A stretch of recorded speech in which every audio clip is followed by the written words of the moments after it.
warahmatullahi wabarakatuh. Salam sejahtera, Om Swastiastu, Namo Buddhaya, salam kebajikan.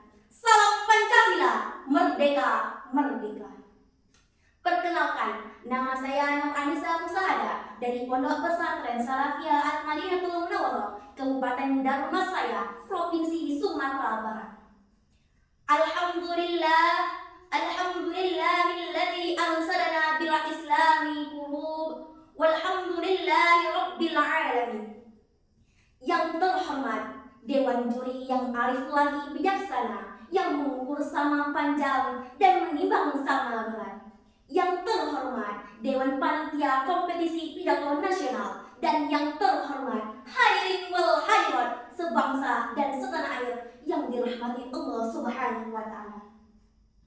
Untuk langkah yang pertama kalinya, marilah kita panjatkan puja syukur kita kepada Allah Subhanahu wa Ta'ala yang telah memberikan rahmat dan karunia-Nya dari ujung rambut sampai ujung kaki, nikmat yang luar biasa diberikan Allah Subhanahu wa Ta'ala. Maka sungguh laknat manusia yang membalas nikmat tersebut dengan kekufuran, sebagaimana janji Allah Subhanahu wa Ta'ala dalam kitab suci Al-Quran surah Ibrahim ayat 7. La in dzakartum la'azidannakum wa la in kafartum inna azabi lasyadid. Salawat beriringan salam marilah kita junjungkan kepada baginda Nabi Muhammad SAW yang telah mensirnakan kriminal kemaksiatan hingga menerbitkan cahaya keselamatan bagi kaumnya. Hadirin wal hadirat sebangsa dan setanah air yang dimuliakan Allah Subhanahu wa Ta'ala. Sama-sama kita ketahui bahwa negara Indonesia memiliki keberagaman yang luar biasa, berjajaran pulau-pulau Sabang sampai Merauke, lautan bahkan daratan yang begitu luas, hingga flora dan faunanya. Bahkan perbedaan adat dan istiadat, ideologi, bahkan ras suku tidak menghancurkan demikian. Tapi kaum muslimin wal muslimat, lalu bagaimana apabila keberagaman tersebut tidak dijaga dan tidak dilestarikan antara satu sama lainnya? Maka timbullah yang adanya konflik antara satu sama lainnya, adanya persaingan yang tidak baik, bahkan saling mengasih domba antara satu sama lainnya, bahkan terjadinya bentrokan dan menimbulkan falsafah bineka tunggal ika.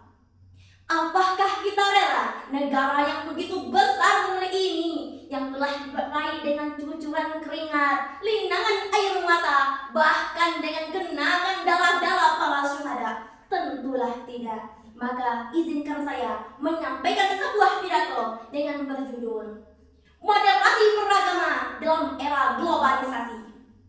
Hadirin wal hadirat rahimakumullah, sebangsa dan setanah air yang dimuliakan Allah Subhanahu wa Ta'ala.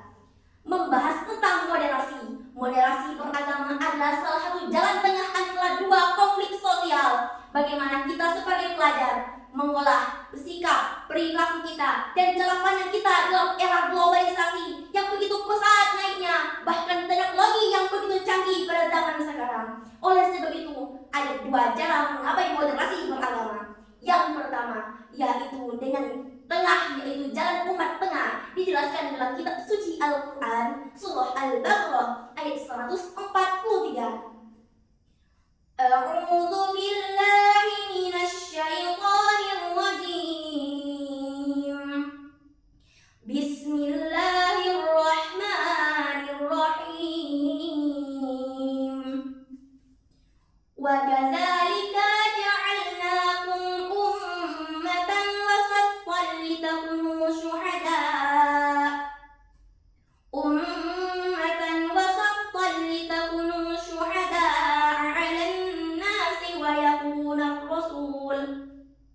wa yakuna ar-rasulu 'alaikum syahida. Sadaqallahul azim. Dan demikian pula kami menciptakan kaum muslim untuk menjadi umat pertengahan, dan agar kamu menyaksikan bahwa perbuatan dari manusia dan Rasul agar perbuatan kamu telah disaksikan. Oleh sebab itu, kaum muslimin wal muslimat, sebagai perkataan Ahmad Mustafa Nuradi mengatakan bahwa dalam tafsirnya juz 2 halaman 93 dikatakan bahwa kata ummatan wasatah adalah umat pertengahan, agar kita sebagai umat muslim tidak tidak berlebihan dan tidak ekstrim dalam dunia agama. Yang kedua yaitu adalah toleransi. Sama-sama kita ketahui bahwa toleransi adalah menghargai antara satu sama lainnya, menghormati walaupun berbeda suku, bangsa, adat dan istiadat, adapun keyakinannya. Tapi kaum muslimin wal muslimat, kapan sih dan sampai mana titik toleransi tersebut? Dijelaskan dalam sebuah cerita. Seorang murid bertanya kepada gurunya bahwa ketika melaksanakan ibadah puasa, temannya yang non-muslim mengatakan ucapan selamat lebaran dan berkunjung kepada temannya. Lalu apakah tersebut dengan toleransi? Maka jawabannya tidak. Sebagaimana dijelaskan dalam kitab suci Al-Quran, wala likum dinukum waliyadin, untukmu agamamu dan untukku agamaku.